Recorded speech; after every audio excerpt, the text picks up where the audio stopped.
3, 2, 1, launching.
Welcome back, ladies and gentlemen, to the Intel Extreme Masters here at PyeongChang 2018, as we are well into an amazing series here in match number 2, Roddy. A pretty bizarre series. By the way, before we jump into the games and talk about StarCraft, can we just talk about how beautiful Protoss was in that last little minute of that commercial? As a Terran player, I don't always say Protoss is beautiful, but that was pretty good. It was touching, wasn't it? Oh, Protoss in ice. I love it. Anyway, this best of 5, Nate. I have no idea what I'm watching, and I watch a lot of StarCraft, and I play a lot of StarCraft. That final game on Blackpink, it starts off all right for Zest, and then suddenly, you know, Stephano has a great hold where it looked very messy because he lost a hatch, and he, you know, his other hatch. But the moment that Zest recalled, he got a kill on the Colossus. Yeah. He took down the sentries as well. And from that point on, there is no storm on that map. And then suddenly this army, especially if Corruptors start showing up. He picked off so many of the Colossi with no air support at all. And then he started grabbing Zealots left, right, and center, and not 2 or 3 Zealots. Like, no, groups of 7, 8, 9 Zealots. And it really felt like it's Stephano's game. And then I look at that fight at 6 o'clock, at the final fight of the game, and I already looked at you and I was like, I'm not sure about this one. And the main reason why is because it was unnecessary. I don't think that Stephano had to do that. Because if there is no storm, all you need to do is have a proper answer for the Colossus. And well, guess what? Those 2 Colossus lived forever. Partly because Zest is Zest, and Zest is the best when it comes to micro and picking up Colossus. But there were also those Banelings that I think Stephano could have just dropped on the Colossus, but he didn't. I don't know, a game that I could talk about on forever. The control was amazing. The control out of Stephano was very good, but Zest made the units that mattered the most efficient that they could have possibly been in the most important moment of the game. And that is what makes him a championship caliber player. That is what makes Zest one of the scariest players in this entire bracket. A weird game, and definitely a game that probably is going to make Stephano question himself there a little bit. It's like, I actually thought I was doing all right there. I mean, how many Zealots do I have to kill? But Zest's army, I pointed at the tab at one moment because it was just funny. We were looking at a almost 5 base Protoss, and his army was consisting of 3 types of units. And it was like 2 Colossus, 8 Archons, and a couple of random Zealots. That is a very odd army for a 5 base. Where are the High Templars? Where are, you know, all the other high-tech units? Or even like a Sentry for the Guardian Shield, a couple Stalkers in the mix. It was that simple. He had 3 types of units, and then somehow he holds and he wins the game. As that fight tipped and the Colossi were able to stay alive for that long, we saw the Zealot reinforcements finally make their way out. He tried to retreat and he got flanked super hard. There was no escape for Stephano in that match, and now he finds himself in match point against a world-class Korean Protoss player who is hungry to get back in the championship spotlight. Momentum definitely shifted in this series. Stephano catching a break and winning game 1 against all odds, at least into the middle of the game. And then in game 3, where things were supposedly going his way, it actually went the other way. Can he bring it back? Can he push us to game 5? Our Tunisian Zerg, it is Stephano.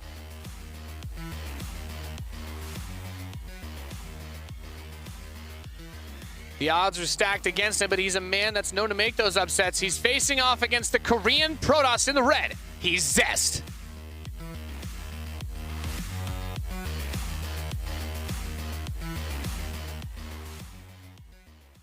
Catalyst is a tricky map. It's a lot smaller than the maps we've seen so far in this best of 5. A map where Stephano could potentially decide to be aggressive. Because Stephano mentioned before, you know, that he has a couple of tricks up his sleeve, that he's definitely going to show us something that we don't expect from him. so far, I am not shocked by the things that I've seen of Stephano. It all is in the line of the current meta, right? A bunch of Hydras, Banelings, eventually. Nothing too shocking up to this point. Yeah, and from Zest, we've seen a very similar makeup to his early compositions, going for the quick Stargate. And these are all very standard things as well that we expect. The only adjustment that at least jumped out to me was that he went for the Oracle faster, and then we saw, of course, he went for Colossi last game. Yeah, I think that Zest has actually shown us a lot of variation. Of course, there's also variation on the side of Stephano, but that has a lot to do with what Stephano sees that Zest does, right? Because it's often Protoss tries to do something weird, throws a curveball, and Zerg reacts. But Zest first game played it almost as standard as possible, where he just followed up with some Archon arrest. Second game, it's Stargate into a lot of gateways with very fast charge, relying on the Zealots to do damage and getting that Hatcher kill. That previous game opens up with the Oracles, quite standard. It's a lot for defensive reasons and a little bit of guaranteed damage and map presence, map control, eyes on the map. But at the same time, he followed up with Colossus, and that is like, whoa, you know, that's very different. There are quite a few Zerg players out there that don't mind going up to against the Colossus build. But I guess against Zest, you don't really know what he's doing. Even though Stephano did get that scout with the Lynx, so he did pick up on it quite early. Yeah, this drone's going to meander on over to that third base location as that Stargate comes in. The Catalyst. This is a map that we've had a little bit more time to play on, as it's a return from the last season. So players are a little bit more familiar with it, have a lot more games played on it, and it's relatively straightforward. You have a good few choke points, and once you break out the rocks in the later stages of the game, it really opens up. It's a new overgrowth, Nate. It really is. Now that Abyssal Reef is gone, something had to take its place. Yeah. Frost overgrowth. This game, Zest is going to open up with a Phoenix once again, but I would be shocked and surprised, but also kind of happy if he would make a second and a third Phoenix. But I'm not expecting that, especially not on a map like Catalyst. He's just doing this to keep Stephano in the dark, as this Adept is bouncing around back and forth. Not really looking for damage there. If you can get a drone that's in transit, that would be amazing, but Zest just wants to make sure he's not getting all in, and right now he knows, because the Adept has confirmed it. Yep, he's seeing just about everything that he needs to for this early phase in the game as that Oracle comes close to coming out. So looking to see what he can get done there. Kev, what do you like on this map as it goes longer? Do you expect that we could see a Colossus-based composition, or maybe something closer to what we had on I think Neon it's Violet closer Square? to Neon Violet Square here. I really expect a War Prism follow-up eventually with a couple of Archons, Zest sitting back, going up to 3 bases, and kind of rushing out Storm. I mean, that's also a big change in Zest's play. Game 1, he rushes out Storm. Game 2, he kind of rushes out Storm after all the gateways. And Game 3, he doesn't make Storm at all. Now, Storm is so good that it almost doesn't make sense. I like this adjustment that Stephano has made, as Zest has gone for the main every single game. And this time, Stephano said, all right, enough is enough. A single Queen and a Spore obviously doesn't protect my drones. I'm going for the double Queen in the main. And now this is different, Nate. Ooh, that Roach Horn. We have not seen many Roaches from Stephano in this series. It's been all about them Hydras. He's got a bunch of queens as well. What's the queen count currently at? Can we take a look at that real quick? It's only at 4, so that's not too crazy. Is he still adding them, though? Becomes another part of that? I think there's 1 or 2 more, but I'm not expecting a Nidus play here, but we could potentially get maybe some Tunneling Claws Roaches, which I wouldn't be against. That's a fun way to shake things up. I think it's safe to say that Stephano is going to produce a lot of Roaches. There are 4 Overlords at once on the production tab, and he already has 24 or 36 supply even. Stephano is going to start making Roaches, and he's never stopping. What year is this, Nate? He's given us the throwback here at the Intel Extreme Masters PyeongChang. He gets one of the queens, that Phoenix trying to bait, soak a little bit of damage as the Oracles poke one off. Did he see the Roach War now, Zestis? He does. He does know about it. The Roaches are on the way. Let's keep in mind that Prism is coming in, and it's a robotics bay again. Yeah, I actually don't think the Robo Bay is super useful here unless he starts making disruptors, but I don't really see Zest as your traditional disruptor player. I actually think what he needs is Immortals. Now, the first Immortal is starting up. This one Observer, I think, is going to confirm what Zest is looking for. But this is going to be tough. This is going to be a silly amount of Roaches, at least for this phase in the game. Now, we do have a couple of Sentries, but don't forget, these days we have Ravagers. Yeah. Oh, that's a really good force fit, though. That's going to get the kill on these 2 Roaches, and they won't get anything done at all. Just pulls a few of them off here. We do have a Void Ray being made as well for safety purposes to help deal with this. Of course, the Roaches will not be able to shoot back at that. The Immortals coming out, though. Will Zest be able to hold on to this third base? Stephano's Roaches are starting to trickle in, but there's not too many of them there just yet. The Oracles are going to turn on their Pulsar beams to help shove this back. It's quite a few roaches, but this is not the roach count you're looking for. Roach speed is finally finishing up. And now one Immortal's left behind, which means these adepts are a tiny bit exposed. And Stephano is going to go for the natural as well, but you've got that Void Ray on the way. The temporarily full wall up by Zest as well is really going to make his defense a lot easier. And so far, Zest is making all the right moves. Yep, those oracles are just microwaving these roaches outside the third base while the rest of his forces are able to defend the natural and main entrance. Now, you know what, Roddy? You know what you said, tunneling claws. We are going to see that, so the roach burrow memes will come out at some point in this series. Yeah, but the Void Ray, I don't think that Stephano is happy to see this Void Ray at all. I think he was probably hoping that Zest would play a very standard game, maybe try to harass a little bit, which means he's more vulnerable at home. But Zest is showing this potential mass roach build all the respect that it deserves, and that is obviously putting Zest in a good position.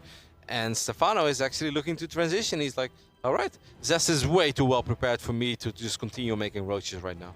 Yep, Blink's on the way, +1 attack with a shield battery to help lock things down as that Hydralisk Den comes in. I mean, the potential for the Burrow Roach harassment is still great. You know, we've seen it time and time again. It can be an amazing comeback mechanic when you put yourself in these awkward, uncomfortable positions. But, well, Zest has been... He's been playing a hell of a series so far, Roddy, and it's hard to find those holes in his gameplay. Yep, he looked very solid here. He didn't see much at first. Yeah, he's going to spot all these roaches, but Zest just made all the right moves. That pylon really made his life a lot easier. The Void Ray made his life a lot easier. And even that first force field, shaving off 2-3 roaches before the first real roach attack starts, before roach speed is done, it just makes your life so much easier. Well done. And look at Zest. He's still showing this a lot of respect. He's even getting cannons already. Yep. He doesn't want to take a chance against the Burrow Roach. It's like, well, if you have tunneling claws, I'm not going to make it easy for you. He continues to tag the largest chunk of roaches. There's one to the east side, but he broke even the rocks down. He broke the rock tower down to limit the paths of entrance so that he could keep his observers in a forward position.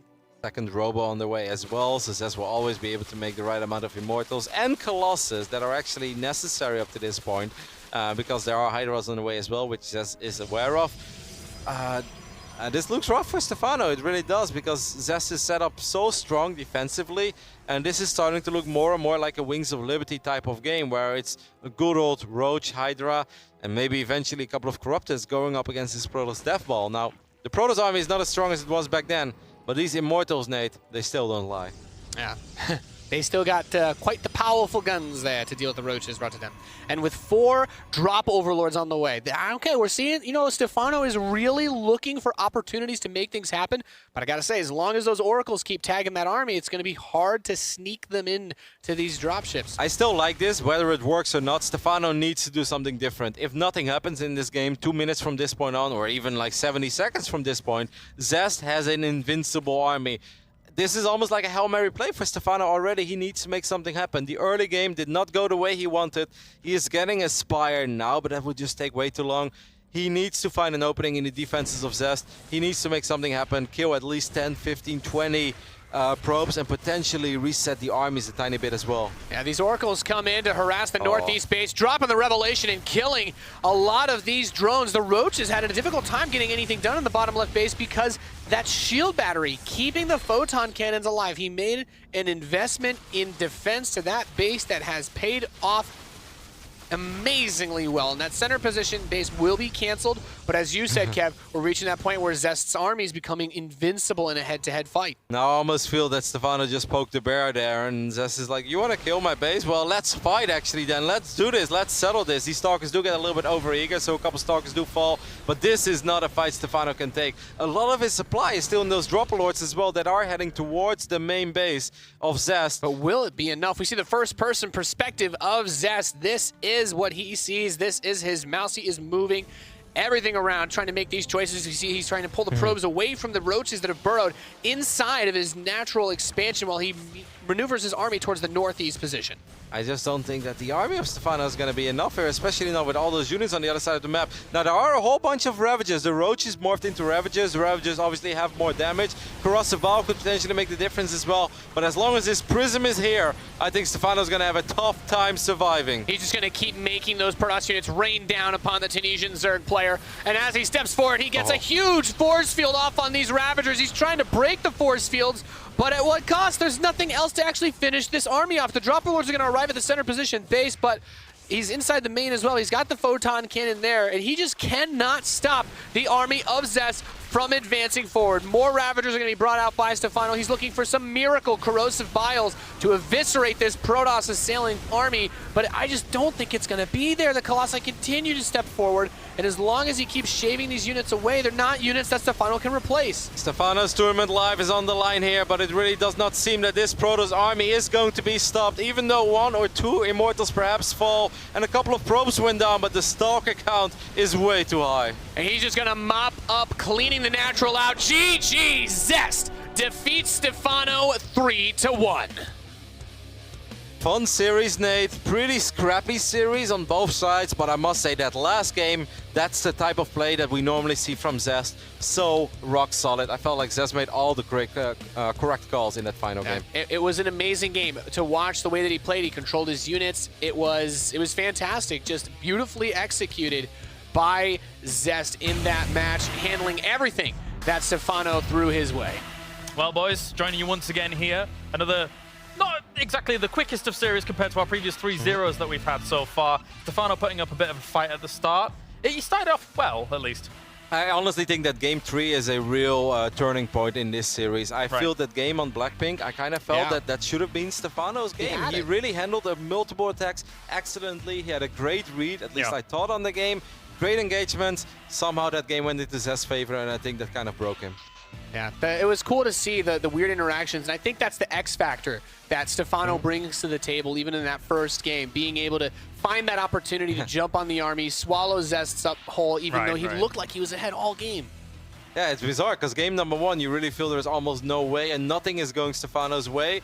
And then suddenly he just cleans up a very powerful Protoss army that wasn't really ready to fight, but was getting ready. Yeah. And if that would have gone on for like another minute, there's no way Stephano wins that game. And you think, that must have been such a confidence booster. And Stephano played a good series, but game 3, once again, I think is a turning point. And game 4, I mean, that is the Zest that everybody's afraid of in this tournament. Yeah. That's as good as it comes. Not the most common, I should say, strategy going into that game 4 as well, where you have the burrowed roach attempts to try and kind of salvage that situation. So was it just kind of desperation moves from Stephano to try and rekindle some fire? It felt like a lot of desperation moves after the initial roach attack didn't get anything done. Yeah, I mean, the first attack is so important, right? And Zest has had a perfect read on it.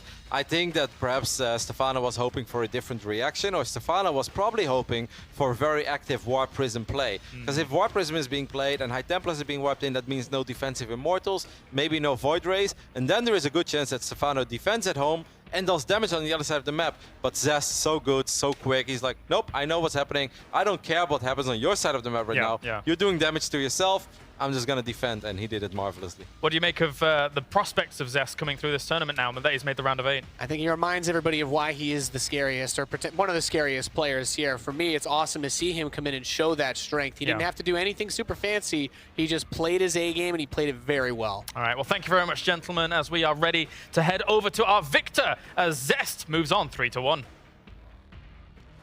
In our first round of 16 match of the day, it is Zest that comes out on top. So first of all, congratulations, Zest. When it came to talking about the notorious Stephano, you said that class is eternal. So what does it mean to you to be able to take him down? 일단 주승원 선수 축하드리고요. 스테파노 선수 유명한 선수에 대해서 얘기를 했을 때 클래스는 영원하다라고 하셨잖아요. 그래서 그만큼 유명한 선수를 이긴 소감 얘기해 주세요. 일단 예전에 스테파노 선수가 한국 무대에서 이렇게 경기를 많이 뛴 경험도 있고 해서 좀 생각보다 힘들 거라는 예측은 하긴 했는데 1세트를 지고 나서 조금 당황하긴 했지만 3대1로 이겨서 다행인 것 같아요. So he says when it comes to Stephano, he's a player that in the past, he's even had some great games and performances over in Korea. So when it came to the series, I did think that it would be harder than not. And so when I lost that first map, I did feel a little bit surprised, but luckily I was able to continue to win the other map. So let's talk about that first map, because when you lost, I knew you just said it yourself that you were a little bit surprised. So what was going through your head and what was your mindset moving forward? 일단 그 첫 경기 때 조금 당황했다고 하셨잖아요. 그래서 정확히 무슨 느낌이 들었고 다른 경기들은 어떤 마음으로 이길 수 있었는지 얘기해 주세요. 일단 첫 경기에 진 이유가 제가 경기하기 전에 스테파노 선수랑 레더에서 만나가지고 몇 게임을 했었는데 그때는 전혀 좀 다른 스타일로 플레이해가지고 좀 첫 경기에서 당황을 했고 뭐 첫 경기에서 졌지만 그때 이제 스타일 파악을 할 수 있었기 때문에 예, 나머지에서는 이길 수 있었던 것 같아요. So when it comes to why I lost to Stephano, I actually played against him on ladder a few times prior to this match. And when I played with him then, he had a completely different style. So coming into that first map, he showed me something completely different than what he had already been showing me on ladder. And so that's why I was completely caught off guard. But luckily, I was able to figure out his style from that first loss. And I think because of that, I was able to go on to win the other maps to take down the series. So now you'll be going on to the round of 8 and you'll be facing a Laser. The last time you played was Homestray Cup where he took you down 3-2. So what are your thoughts on him as an opponent? 이제 일레이저 선수를 8강에서 만날 건데 지난 홈스토리 컵에서 일레이저 선수가 3대2로 이겼어요. 그래서 일레이저 선수에 대해서 얘기해 주세요. 이레이저 선수는 굉장히 일단 나이가 어린 선수고 이게 만날 때마다 계속 발전하고 있다는 느낌을 받아가지고 앞으로가 더 기대되는 선수고 하지만 지금의 대결에서는 만약에 만난다면 제가 이길 수 있을 것 같아요. So he says, first of all, when it comes to Laser, I see him as a very young and bright player. I feel like every time that I meet him, he's improving more and more. And so I think he definitely has a very bright future ahead of him. That being said, I think when it comes to this particular matchup, when I face him in the round of 8, I'm going to be the one that takes the victory. So congratulations again, Zest, and best of luck. All right, thank you very much, Smix. Of course, Zest moves on here for South Korea, an all too common narrative that we see in StarCraft 2 a lot, with South Korea prevailing. Very well done there. But of course, Zest proves that he is best, Nick. It was a fantastic series. I think it was kind of surprising in that interview to discover that they've actually played together recently a couple times. Right. But also, in some ways not surprising, knowing what a great player Stephano is, the fact that Stephano altered his style of play to then try to outmaneuver Zest based off those games. But again, you can't count Zest out. I think he's got a very good shot of taking this entire tournament. Yeah, he's able to do a lot with a very standard opener that he brings to the table, right? With the Phoenix into the Oracles. Kind of had a few mix-ups here and there, but it was very, very powerful from him. Pig, looking at that series overall, how do you think? I think it was great. Little adjustments from Zest throughout the series, and he said it there in the interview. You know, I was surprised game 1, but I made the adjustments and managed to close it out from there. Right, and in fact, Pig, we can actually take a look a little bit deeper into some of these games because you were able to kind of determine a few of the key moments during those fights that were very, very important. Absolutely. So we're going to take a look here from game number 1, and this really was the big surprise that Stephano did bring out. You can see him coming in with a huge surround in the middle of the map. You know, Zest had a great opening this game. Everything was looking standard and fine, but you can see the Hydralisks come in with the wraparound, the Banelings connected with the High Templar, and Zest got wiped out very suddenly and surprisingly here in this first game. And no doubt it was a shock to him. His pressure had kind of been, I think, foretold by Stephano and shut down very quickly and precisely up to that point. Yeah. But it was actually here in the next game, and we can pause right away here, in game number 3, sorry, where we really start to see, I think, where Zest actually changed things up. We can actually take a look at the map as a whole. Okay. So if we go out there, and what was really cool is that instead of just attacking in one angle like we'd seen in game number 1, where, say, Zest would attack through the center, through this area, and you'd see Stephano kind of come in from all angles around that. Instead, we saw him actually say, you know what, I'm going to attack with Zealots through the north side of the map, and I'm going to attack with my main army through the south. And this was a pattern throughout the next map. So let's play it on from there in the replay. And you can see that Stephano here, unable to get that perfect surround on the single army, he was kind of forced to just deal with many problems at once. And this is where problems started to arise in Stephano's play. All right, well, thank you very much, Pig. Nick, looking at how Stephano goes up against someone like Zest, obviously, Stephano, an extremely formidable opponent overall, but Zest just kind of had his number for this series. Yeah, well, I mean, this is what you get when you're looking at a player of Zest's caliber. He's able to not just take on any good player, but everybody through an entire tournament. And I think we can't be surprised by this. He definitely had time to prepare and plan for this opponent, and that's exactly what we saw. Yeah, and it really did kind of pay tenfold, really, here. When you're on this kind of stage, Pig, when you're kind of under this kind of pressure, of course, Zest has been many times on a stage like this and been at those kind of upper echelons, but it really felt like in those last 3 games, as you're mentioning, he really didn't have too many problems. Yeah, I mean, he was coming in from so many different angles, and this is a chance for a player as good as Zest to prove his power. Physically, kind of getting his units in many locations, micromanaging them all, and using his superior abilities to just overwhelm Stephano there. So it was very cool to see that adjustment, you know, not play as much of a one-directional style as he did at the start of the series. Yeah. Well, let's check in with the bracket to see exactly how things have gone down so far here at the tournament, as we do have advancing on through into the round of 8. Elaser and Zest have made it through, and that is going to be a match coming up tomorrow, of course, as we will be covering every single match here later on, as today we have the mainstream and the B stream going on. So, gentlemen, looking at that, Zest going up against Elaser, I think Zest might have a little bit of a harder time going up against someone like Elaser. Yeah, that's going to be a tough match there. You know, Elaser is a powerful guy, and it's cool to see the history coming up as well. Like, Elaser's that... We used to call him a young player. He's starting to become a veteran now, but he's got the young hands still. He's only about 20 years old. He's incredibly fast, and you could hear the respect in Zest's interview.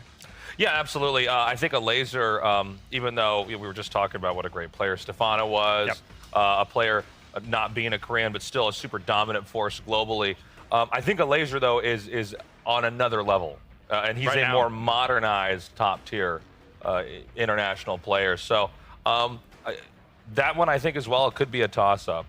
Zest, very scary, very dominant. But I think even Elaser's rise in the last, what we said, about 2 years when he really began to shoot up the ranks seems to have happened right around when Zest seems to have actually fallen off. If you remember the global finals at BlizzCon only 2 years ago, that was one that Zest actually underperformed at. And that was the big shock of that event, where Elaser actually was the breakout player for anybody who wasn't a Korean. So that's going to be a fun match to take a look at, for sure. It definitely will be. And speaking of Elaser, of course, as he was victorious in that previous series, we can go over once again to our screen and get an update as to what happened during that series itself. I'm here with Mr.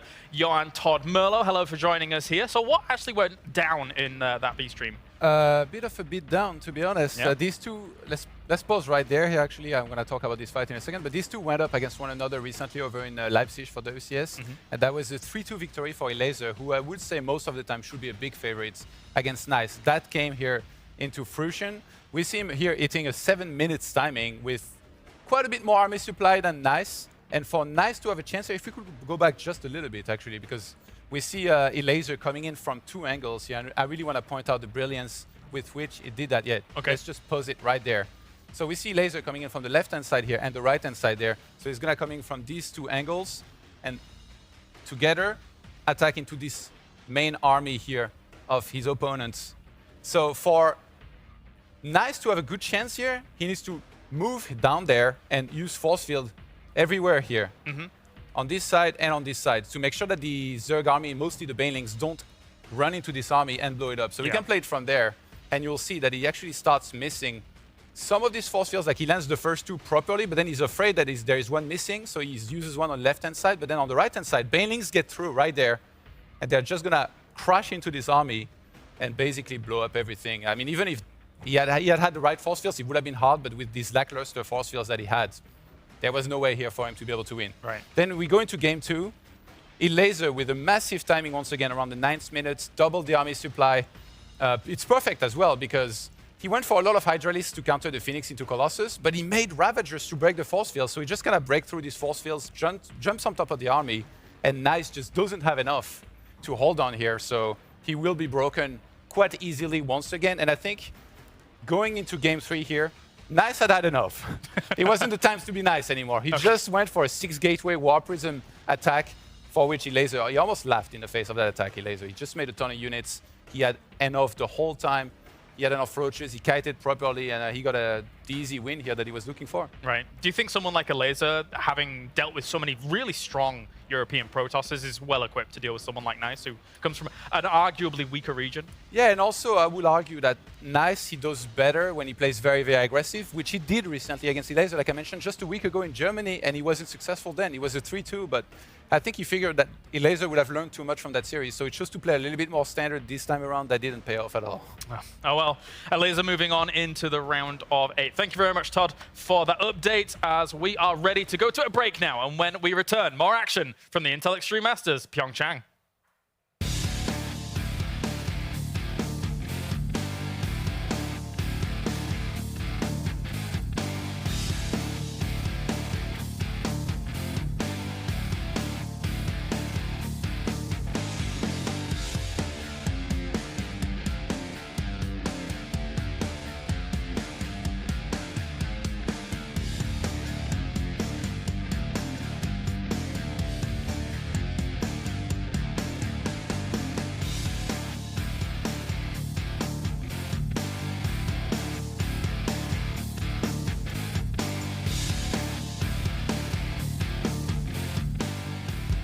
StarCraft has a rich and deep history.